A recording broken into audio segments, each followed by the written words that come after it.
welcome back to the channel. Or if you're new, welcome to the channel.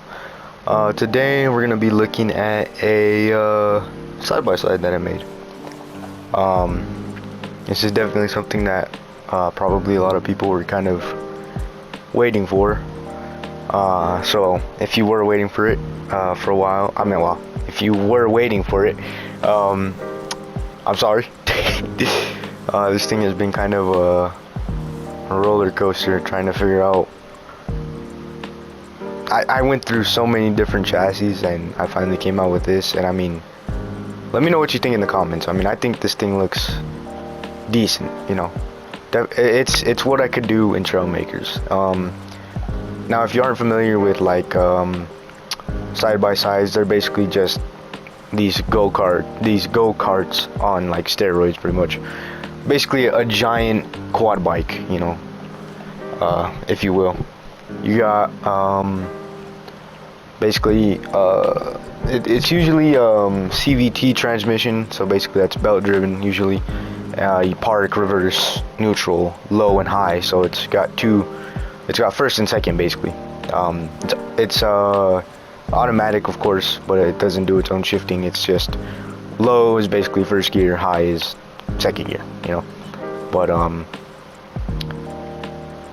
they're pretty sick. But this one is special. It's the Pro R. I'll show a picture on screen.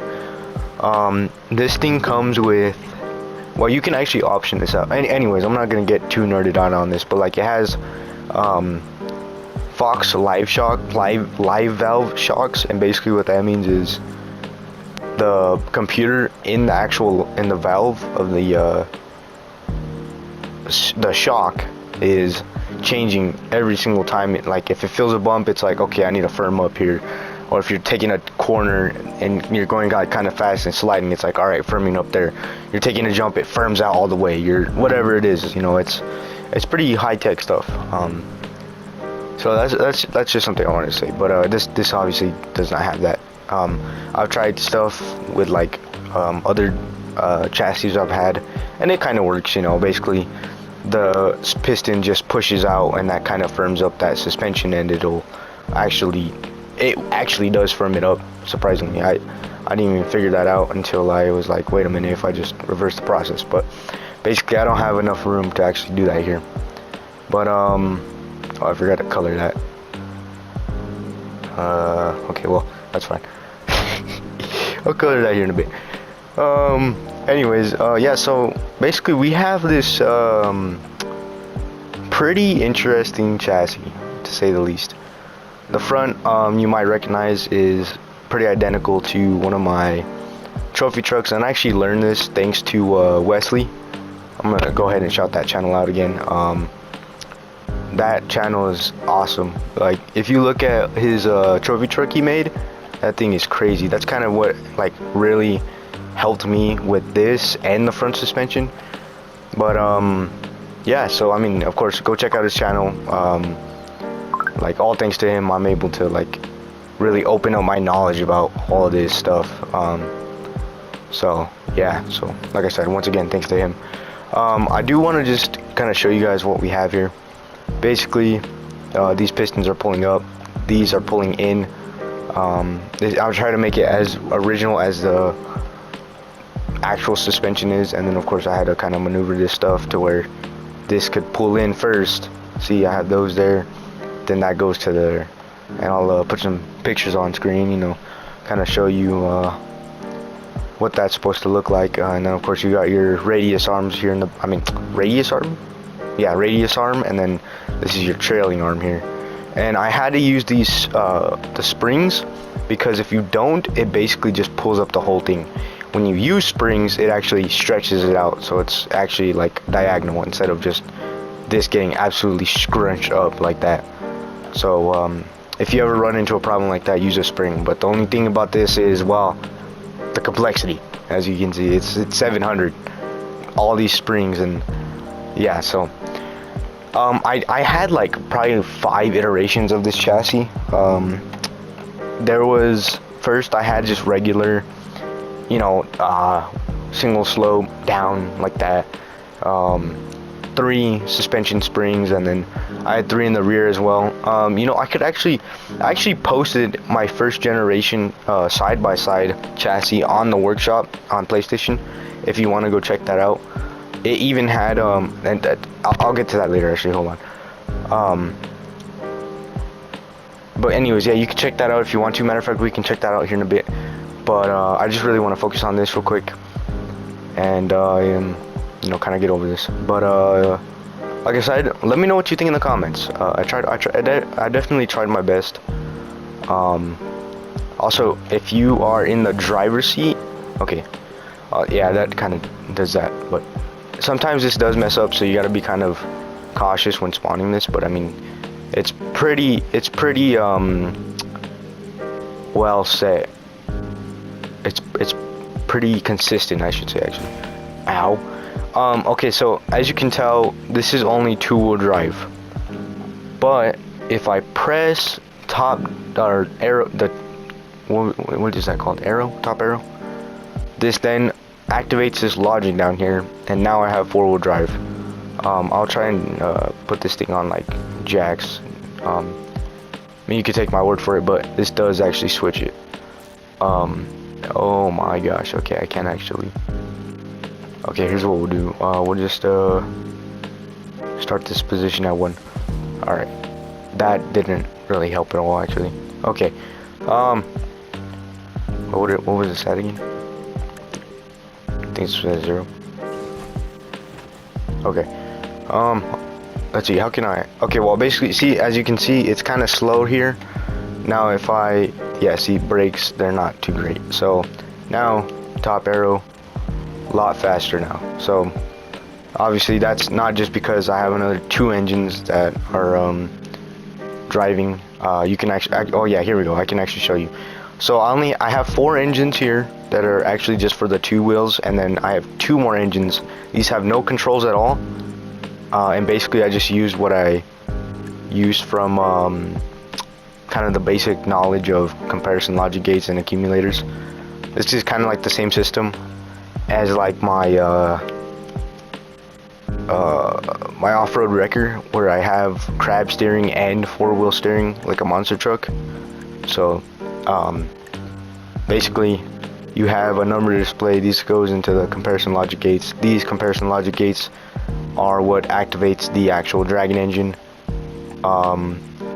And basically when this equals whatever these are set, the threshold are set to, that activates those. And so the way I do that, I have this XOR logic gate. This goes into the number display. R2, L2, you know, gas and reverse and forward. Then I have accumulators here. You only need 1, but I do have 2. Basically just this goes into the number display. The second one is basically just for it tells you what drive mode you're in. So if we go to first person, I actually want to say, obviously this is 2-wheel drive, shift up. All right, 4-wheel drive right there. So it tells you basically, you know. Matter of fact, I think what I'll do is,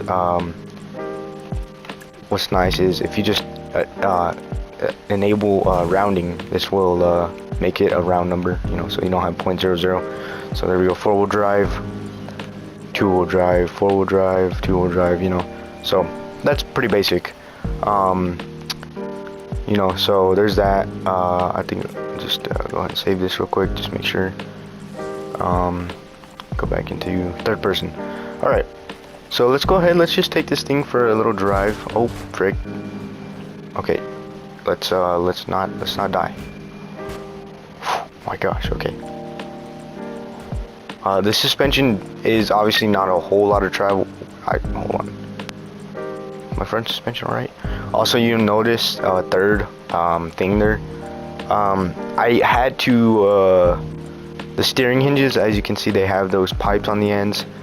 I didn't necessarily have to, but the nose of this thing was kind of drooping down, so I added like basically where the wheel is more down, and I couldn't fit a steering hinge there, because if I tried to, then it would just widen the tires even more, and as you can see, it's pretty wide, just like real life. But yeah, so I just wanted to say that too. I'm going to put this in 4-wheel drive. Let's see, just be very careful here. But yeah, so I'm really hoping that that doesn't really interfere with the rest of my stuff. It shouldn't, but it could. But I just want to see, I haven't really dialed this in. This is just kind of a fresh dial in or tune, as you can, I guess you'd say, in like the suspension. I have actually kind of looked into like how I should tune this stuff. I didn't really necessarily watch a video, like, well, I didn't watch a video basically, but I could kind of explain that right now. You know, because I know that a couple people have actually asked me, like, do you know, like, pretty much how this dampening and stiffening works. Obviously, as you can see, that those jumps were, okay, there we go, there's our first fail in the suspension. Anyways, those jumps were decent. Not bad. They were definitely a little bottomed out. That's kind of what the Pro R does. Like this one, I think it would be fine. Like I'm just trying to like kind of do scale driving here, if that makes sense. You know, trying to get as close as I can to the real deal. And I think that's fairly close. Okay, so basically, I just want to explain this real quick. So I have these to where they're separate. They're completely separate. Basically, like the real shocks, actually, too. There's a bottom shock, and usually the spring rates are different. So it could be 600 over 650, which basically means there's a 600 pound rate on the top of a 650 pound rate on the bottom. Now for side by sides, it's probably a lot less, like maybe a 350 over no, actually, like maybe a 500. No, maybe a 2. I don't know. I'm not entirely sure, but there's a 250 over like a 450 or sorry, or you know, whatever. So basically, what we have here is the damping is at 1. So this is basically for like bumps. And then this right here is for the big jump. So like when I'm taking a big jump, when I land, it's not gonna just bottom it out, right? And with this, I'm still able to take those small bumps and still have a stiffer spring for those bigger jumps. And so this kind of helps that out. Now in the front, I'm pretty much already almost maxed out here because of all this weight from the pistons and just all this here. Matter of fact, I think I have even weight blocks somewhere around here. Oh, I guess not. Maybe I got rid of them. I had weight blocks like all the way down here at one point. Oh yeah, here, wait. Oh yeah, these are the weight blocks right here. You can barely see them, but under this number display, there's 100 kilograms right there, so that really weighs it down. And these are being pulled up by pistons, obviously. You know. But anyways, so there's that. But yeah, so I just wanted to kind of explain this. But basically, dampening and stiffness. So stiffness is kind of, you can kind of choose your ride height with stiffness. Same with dampening, but the way dampening works is it's basically like actual shocks. It's like it's rebound and compression. So this is stiffness, I would say, is compression. Damping is rebound, right?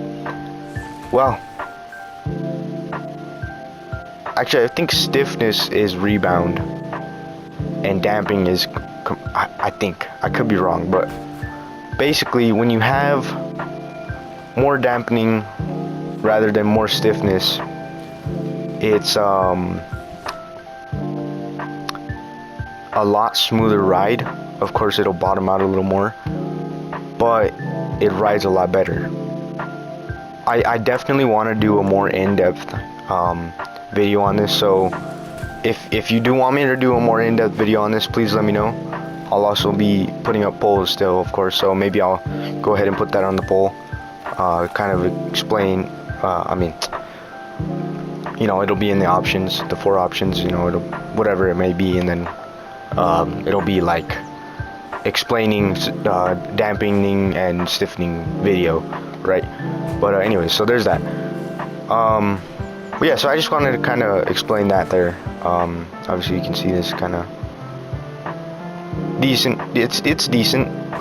It could definitely use maybe a little more in the rear, but I think it's decent for right now.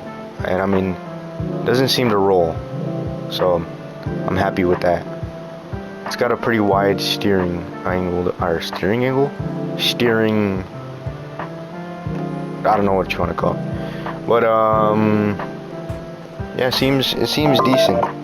Seems decent. So there's that. And actually, hold on, I'm just gonna shorter intermission here. I'm getting a phone call. So we're back. Had to take a little phone call there. So basically, that's pretty much it for this video. Let me know what you think. This did take a while. One thing I do want to do is show you guys the chassis real quick. So obviously we already looked at this here, so if you want to look at this some more, kind of get some inspiration, you can. You know, like I said, let me know what you think in the comments. Alright, so I'm just gonna put that there. If I go here, and then I look up, I think I just did side-by-side chassis. We should find our uploads. Alright, so as you can see, okay, I think this is my first one. So I definitely want to show you guys what was very special about this to me, because this thing was pretty sick. I liked it a lot, but it's like I couldn't really work with it on the other one. Basically, I have literal sway bars, or what do you call it? Yeah, sway bars on this thing. And so as you watch, let's look at this. So it's basically the same system I had on the other one. As you can see, this one has 3 in the rear and 2 in the front, but the front is way different. But anyways, so is the rear actually too. I changed the rear. I didn't end up going with the pistons pulling it up, just too much complexity. But as you can see, we have what are they called? Swing. Oh my gosh. Roll bars. Is that what it's called? A roll bar? I forgot, bro. I forgot. Oh my gosh.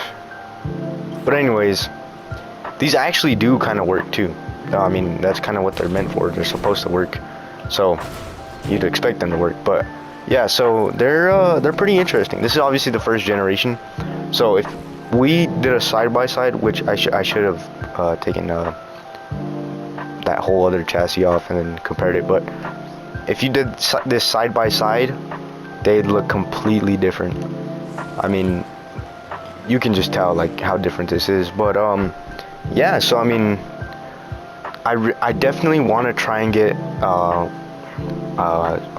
roll bars on the I know it's not called that, there's no way it's called that, or sway arms, I don't remember. But I definitely want to get them on the other chassis somehow. I'm gonna figure it out, but I'm gonna need to dumb it down on the complexity, because I'm already at 700. So you know, there's that. But yeah, so I just wanted to show this real quick. Let me know what you think of the first gen as well. You know, it was definitely interesting working on. Also, I'll pull up the 5th gen, because this one actually had slightly better stuff. The sway arms were actually, I think that's what it's called, sway arms. They were actually better. I put springs there, so that's even more complexity, and then I had steering hinges like so, and it worked well. And the front is now 3 springs, so a lot more travel, but this is more of like a trophy truck style, honestly. If it was like dual wishbone in the rear for a trophy truck, which obviously is not. Also, I was actually kind of on YouTube, and I looked at a YouTube feed from WTS. I'll go ahead and shout out his channel. Check out his channel; it's pretty sick. He makes some sick stuff on there. But yeah, so check out his channel. But I was checking out one of his posts, and there was a Ken Block's trophy truck. So I think you guys might know what I'm thinking. But I'm gonna just be quiet for now, and if you guys don't know, then it's gonna be a surprise. But you know, so anyways, I think that's about it for this video.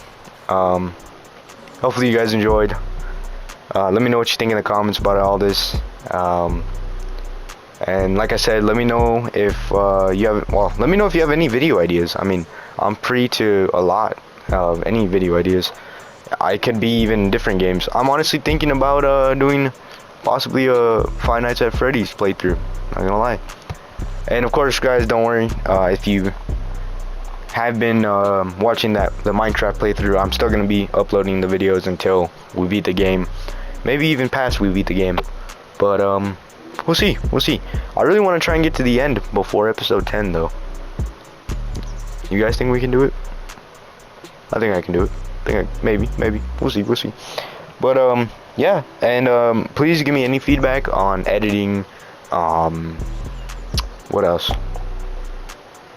Editing, commentary. I mean, commentary's just kind of been getting better at it, you know. Background music, of course. You know, I've been trying to work on that. And yeah, so let me know. Like I said, that's about it for this video. Thanks for watching, and have a blessed day.